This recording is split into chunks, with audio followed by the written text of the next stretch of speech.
And welcome back to Boom and Bust. I'm your host, Tony Clement, here with Tony Elenis. He is the president and CEO of the Ontario Restaurant, Hotel, and Motel Association. Tony, let's keep delving into some of the factors that are affecting your sector. We've talked a little bit about business meetings, those kinds of things. Let's talk about tourism generally. You seem to have a bit of a concern about international tourism. Can we get into that a little bit? Well, yes, absolutely. Although our numbers look good in 2024, there's a sign of the domestic traveler cutting back and not fear of recession. And we need to replace it in order for us to keep on being successful. So the international visitation here is tremendously positive. Again, as I said earlier, not just for hospitality tourism, but the whole economics of the country.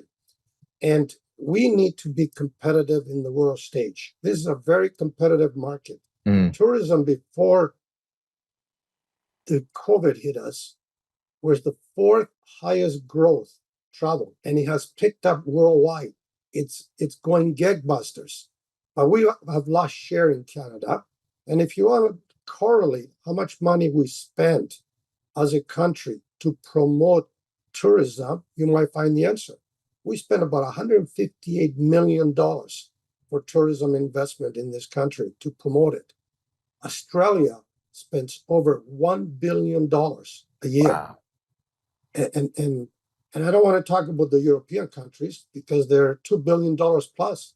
But when a country believes in tourism, they support it. We slipped from ninth place before COVID in our global competitive set as made up of Western countries to ninth place. And we need to pick up the pieces and start climbing again. And so do you attribute it mostly to our lack of investment in advertising and marketing, or are there other issues that are affecting our international tourism? Well, it is promoting this country. We as a country went through, especially Ontario, went through lockdowns, and we need to leave that behind us. We have been able to start cultivating some of the travel, but we have much more to do. Before COVID hit us, talking about 2018, 2019, we had record-breaking performance with tourists coming to this country, record-breaking numbers from India, from China, from Mexico. Americans were finally coming back, and they left us, by the way, since SARS and 9/11 were around. That's how long it took, and we need to get them back. Now, we have diplomatic issues with China, with India. We know it's going to take a while, but the American travel, which is just next door to us, needs to be stimulated with that budget that it is able to impact to bring them here. We have an iconic country here. We have iconic destinations for them to visit. And we do need money to bring them up. And the U.S. economy is doing well. The U.S. dollar is up, and it's the right time now to bring them over. Do you think that our high cost of living is a factor as well? High cost of living is a factor, and many times it does cripple our growth in business, taxation overall. I know in the food service area, how many full service restaurants from the US have come to Canada and have become successful because of taxation and because of beverage alcohol rules that we have in pricing. They stay away from it. Yet we have every quick service brand like the McDonald's, the A&W's here. There's a reason for that. So we need to look at that.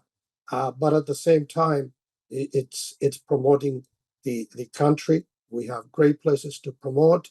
As far as your question directly, housing, of course, is an issue from an affordability point of view, which actually is hitting our industry right now because we have no housing for our employees, whether you're in resort areas in Ontario or in metro areas. Yeah, that's a big issue is how to find a proper staffing for hotels, motels, and restaurants, right? It was the number one issue before COVID, and it continues to be. We're about 96% of our employment that was there before. And it's simple. Let's do the math.